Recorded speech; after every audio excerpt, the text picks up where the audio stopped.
Hello, everyone. Thank you very much for joining us today on Perspectives. September is a month that men get to hear some information that could save their lives. Initially, most people think that it only pertains to them, men. But now, of course, only men have prostates. But if a man is diagnosed with prostate cancer, that news will not only change his life, but also the lives of his spouse, family, loved ones, and anyone else that's in his life. Prostate Cancer Awareness Month is observed every September. It's a time to learn the facts. Now, 1 in 8 men will be diagnosed with prostate cancer during his lifetime. A man is diagnosed with prostate cancer every 2 minutes. Nearly 300,000 new cases of prostate cancer are expected to be diagnosed this year, 2024. Now, sadly, these numbers can change and are different for different men, black men, Hispanic, Latino men, and even veterans. Now, here's the real tough part. Prostate cancer is the second leading cause of cancer death in men. A man dies from prostate cancer every 15 minutes, and more than 35,000 men are expected or could die from prostate cancer this year, 2024. But here's some good news. There are more than 3.3 million prostate cancer survivors, and today we'll hear from 2 of them on Perspectives. Our guest today on Perspectives, Steve Backman. He participates with the support group Us Too, and he is a prostate cancer survivor. And Ron Martin also joins us today. He is a men's health advocate, and he too is a prostate cancer survivor.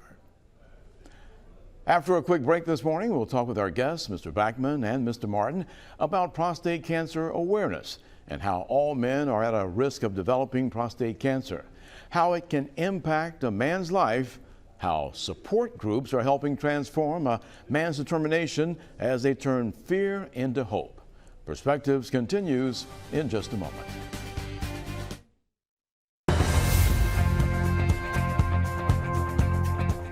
Thanks for joining us today on Perspectives. Our very special guests, as mentioned, Steve Backman and Ron Martin. We're talking about Prostate Cancer Awareness Month. Gentlemen, thank you for being here with us today. Thanks for promoting this. One of those statements that I made was, it's information that a man can hear, and that information could save his life. How true is that? It's absolutely true. Prostate cancer is something that does not have many indications. You know, you can have it and never know it. So if you don't go for regular checkups, which a lot of men do not do, they may not know until it's too late. So if you go for regular checkups and your doctor says, I'm a little concerned, you really need to have that checked out. Early detection is the key to long-term survival, because you just never know what they're going to find out. So you need to know. Silent things that will sneak up on you. Absolutely true. Yeah.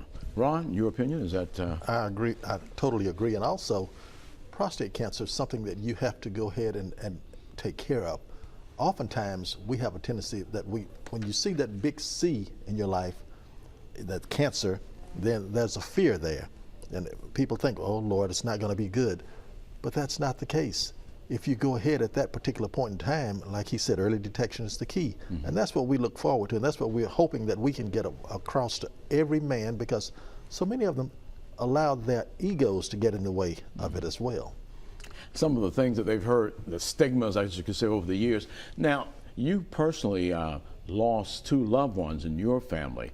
What kind of impact did that have on you as you addressed prostate cancer? It had a tremendous impact, and the reason I say that is because my father and my older brother both passed as a result of prostate cancer.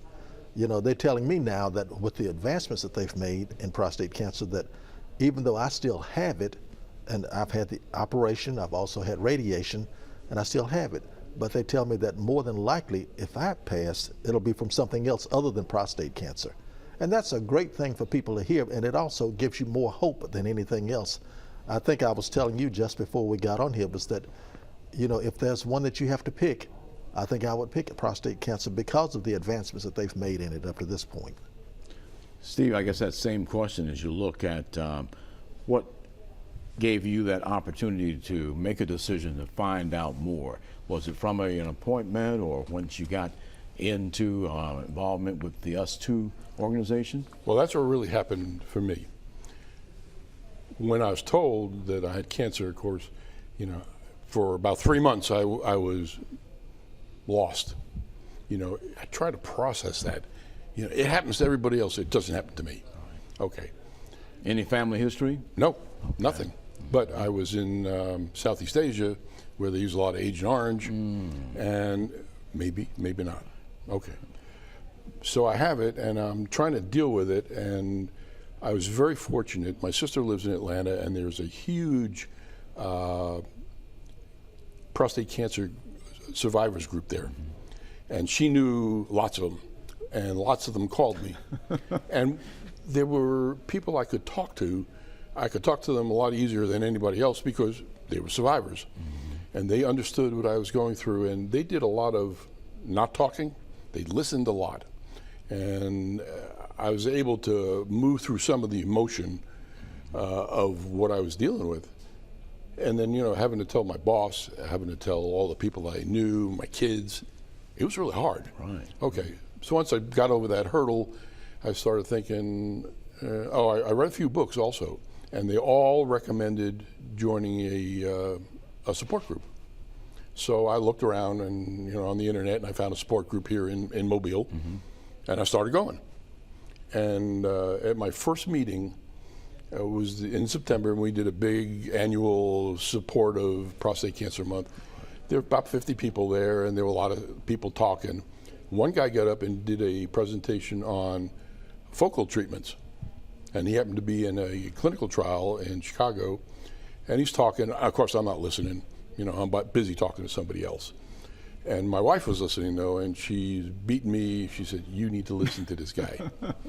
So, because, you know, she'd been in on everything, and you really need a coach to go with you. You got to have somebody take notes because you hear nothing. And so I didn't hear much of what he said, but we cornered him when we left, and he told me he spent maybe another hour talking about these treatments that he got, which is completely different from surgery, completely different from radiation, and it was the only thing I had heard in those 3 months that made any sense to me at all. So I started calling around to people that did it, and I talked to several doctors, and I was sold. And I guess that's one of the important things, is to look at the options. I lost my granddad in 1974 to prostate cancer, and the only thing I had ever heard was the surgery and the removal of the prostate. But there are options, and you were mentioning, Ron, that today even more so than when you became a survivor 21 years ago. Absolutely. There's so many more options, and the good thing is that it's much less invasive than it was when I had the operation. You know, that we were talking about 6 weeks then. Now, as Steve was saying a little earlier, that I think he had his procedure, and the next day he was going on a cruise.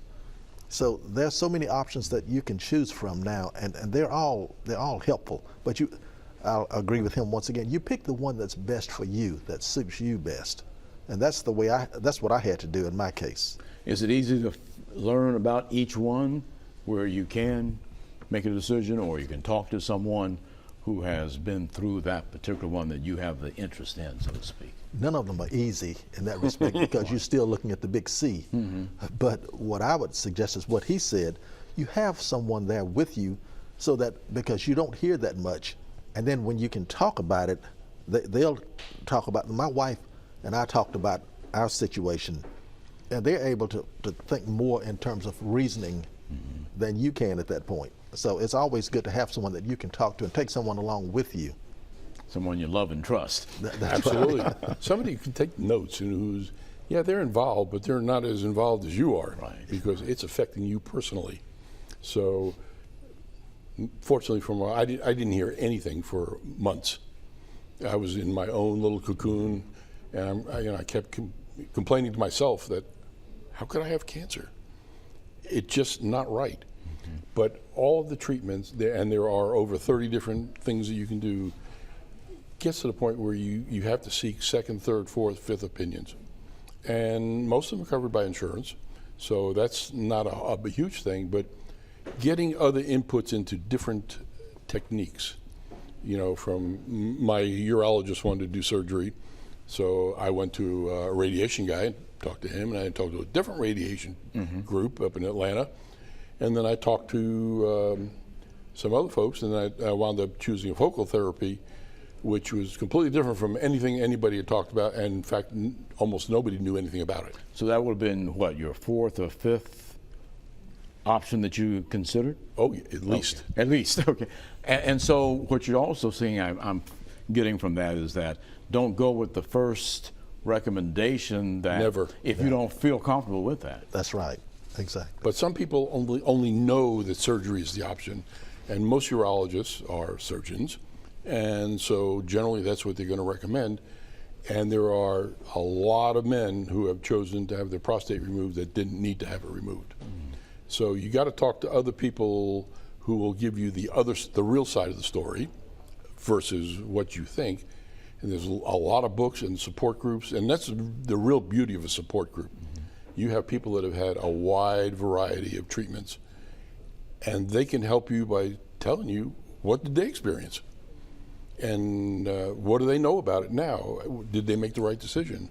Because I talked to the CEO of my company who had surgery. Tell you what, on that one, hold that thought Okay. for a second. We're going to take a quick break. When we come back, we'll complete that thought there about dealing with your boss and talking about their perspective. As today we're talking about Prostate Cancer Awareness Month. Two very special guests, Steve Backman and Ron Martin. We'll have more perspectives in just a moment.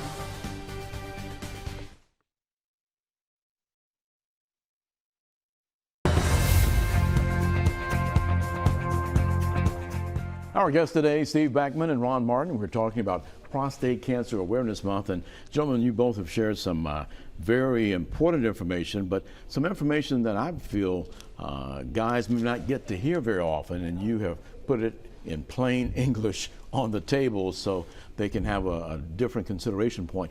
How important is that? Because if you only hear it from a medical, clinical standpoint, does that work for most guys, or they really kind of need to what you find in support groups where you can talk to somebody who can share their personal experience?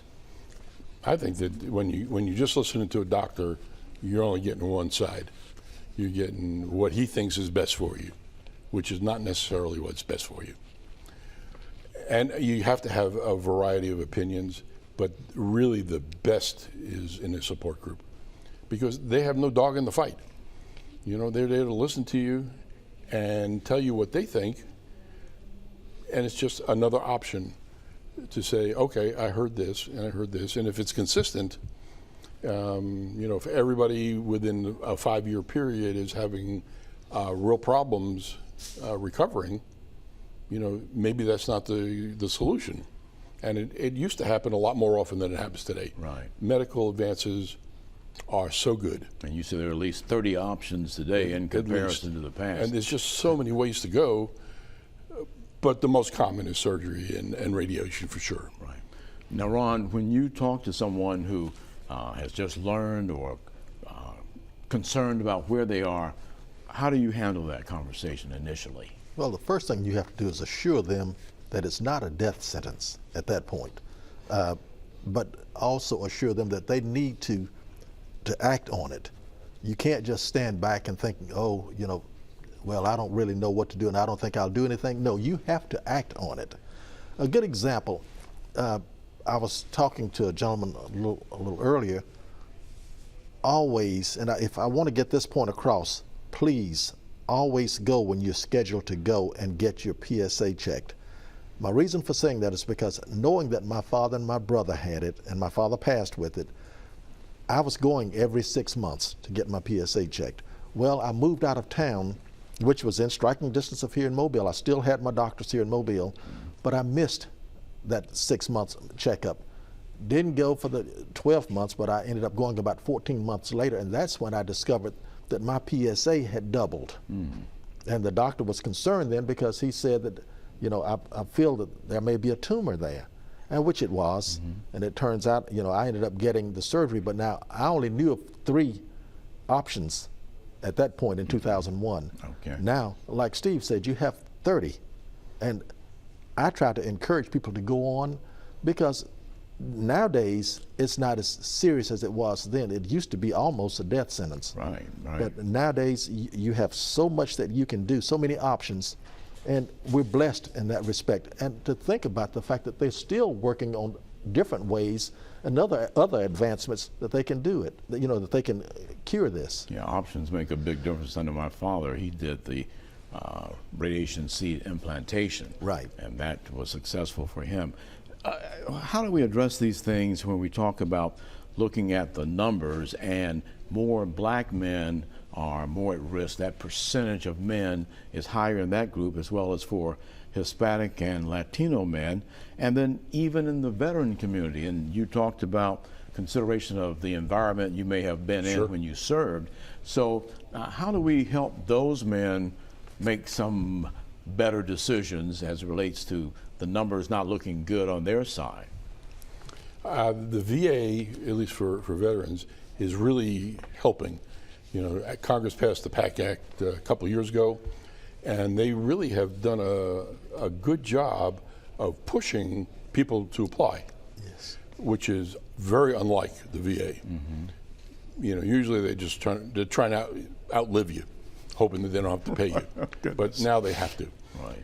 But they are also advertising so much more. Every time I sign on to the VA website, there's something about the PAC Act because it has limits on when you can apply. So they're doing really well. There really isn't a lot of other discussion that I see on the internet other than, I'm logged into a couple of websites that, always have something about prostate cancer.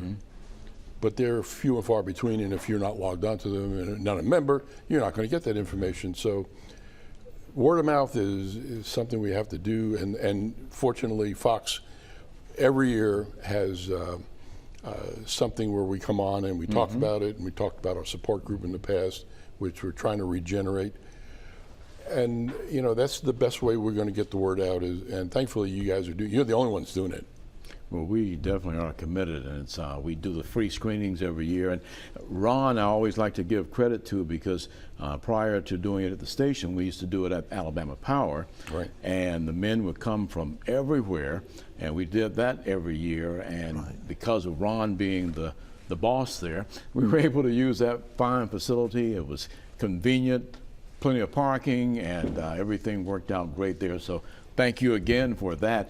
And when you look at men in the black community, I know I used to do some of the churches, don't hear from as many now as I used to. Are you able to do any of those? Have you been able to get information out into the churches at all? Because that seems to be one of the good group of men available to reach. Right. Not as much as I would like to, and the thing about a lot of black men will use home remedies, or, well, it's just a pain, it'll go away. But you don't have that particular pain. As Steve said earlier, oftentimes you may have it and not know it until it's just really bad, until it's metastasized almost. So I talk to people individually, but I haven't really gotten around to the churches to get, to publicize that. And that's probably, you just gave me a mission that I need to start on. Well, we'll definitely talk about that one more, because the men are hungry when you go in, and some of them bring their sons too to make sure That's right. that they're reaching the generations. So with the information that you all have been sharing this morning, let's go back to a couple of things. Do we know what may cause this? We do know that family history is one of the things that are looked at by the physicians. Exposure to chemicals, as you mentioned, for the military situation could be. And we find that, of course, today we don't die from it as much as we used to. What would you want to leave with men who are watching today? What would you want to tell them? You got to go see your doctor. You got to get your PSA done at least yearly. And I've seen a lot of cases that are starting much, much earlier. People in their 40s. It used to be, it was once you're 60 or 65, the average age of a person that gets diagnosed now is 67. And the 40-year-old's going, yeah, not me. Yeah, well, maybe, because there's There more are of them. exceptions. I read all the time about younger people being infected. If you wait 20 years, you're probably going to die earlier. You know, you just got to have it treated. It's just like going and have your blood pressure checked. It's not much different than that. And I really believe that the one reason that people don't go is because they're afraid of getting a digital exam. The old DRE. You bet. That's right. That's right. You know, it's a really, That's a stigma. it's terrible. Yeah. Just But that like blind biopsies. Yeah, but that's they even worse. They had to do it. Well, but that's part of it. Yeah. You know, and you just got to suck it up and just do it to find out. Because if you can catch it early, it's not a bad disease for 98% of the people. 2% you can't fix. Ron, 30 seconds. What would you tell a guy who's watching this morning? Well, I tell the people that 60% of prostate cancer victims is hereditary. So if you get a chance, just because you're not feeling anything, you're not feeling bad, go. Always go and get tested. It's a shot. And like he said, a lot of people hate the DRE, but it's just a shot. PSA is a lot different. That's It's just right. blood. That's right. Get Blood- that blood It's just a test. blood test. That's right. Gentlemen, thank you all both very much for coming and sharing today. And I know this is going to be a blessing to somebody who's watching, that they'll take that next step. We thank you so much for We doing really hope this so. for us And, today. you know, they can probably call any of us. Well, I'll give you my phone number. Well, we'll If- make sure that they can if reach people- us here. And they can We're call easier me. to talk to right. than other people. Well, thank you again. And there's the information to contact Zero Cancer, the organization, as Steve was talking about, support group. They can help you there, and they'll direct you to the right place anywhere in the nation. Thank you for joining us today. We'll see you next time on Perspectives.